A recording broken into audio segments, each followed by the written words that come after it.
Good morning. It's Thursday morning. Today we read from Matthew 9, 10 through 13. As Jesus reclined at table in the house, behold, many tax collectors and sinners came and were reclining with Jesus and his disciples.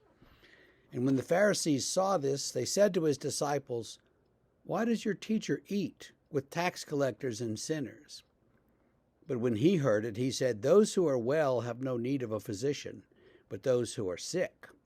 Go and learn what this means. I desire mercy and not sacrifice, for I came not to call the righteous, but the sinners." So Jesus is eating with tax collectors and sinners. This is a terrible scandal. How could he do that? How could he make himself ritually unclean by doing that, by hanging out with those people? And if he's going to do that, why does he not condemn them and say to them, you people need to straighten up and stop collecting taxes and stop sinning and become law-abiding Jewish citizens? He doesn't do any of that. There's no condemnation. He says at the end he desires mercy, not sacrifice, which is what the Old Testament keeps saying. God keeps saying that. I desire mercy. I want to see mercy, not just more sacrifices. Well, the Jews of that day had a lot of rules about who you could eat with and how you could eat and what you could do. There was a great deal of hand washing that went on when you sat down at the table. And there were rules about who you could sit with and who you couldn't, who you could eat with and who you couldn't, what you could eat and what you couldn't. So there are all these rules. And the more fastidious people would just refuse to eat the wrong thing or to eat anything with certain other people. And so they condemn Jesus along those lines, but they miss the point, And Jesus says it's not the well who need the doctor, it's the sick.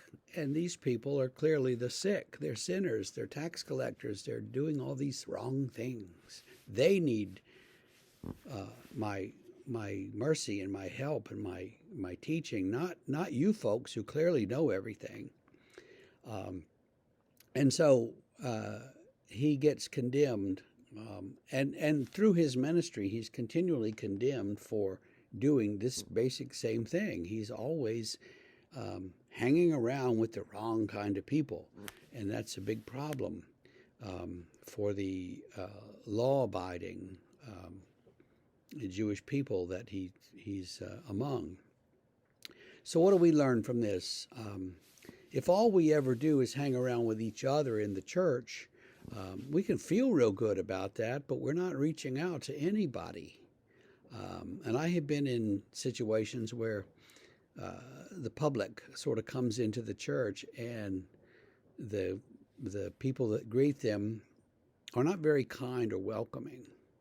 And sometimes there's some fair reason for that. But many times there's also a kind of a prejudice. We don't want those people. We don't want those sinners among us. We'll help them, but we won't let them into the building. As I was told one time, and that's just not the way that we should treat people. We should welcome everybody. We should treat everybody the same, and we should treat everybody as though we were talking to Jesus himself. And if we do that, we'll do well and we'll be okay. Tomorrow we'll look at some more of these questions that they ask him. But for now, have a great day.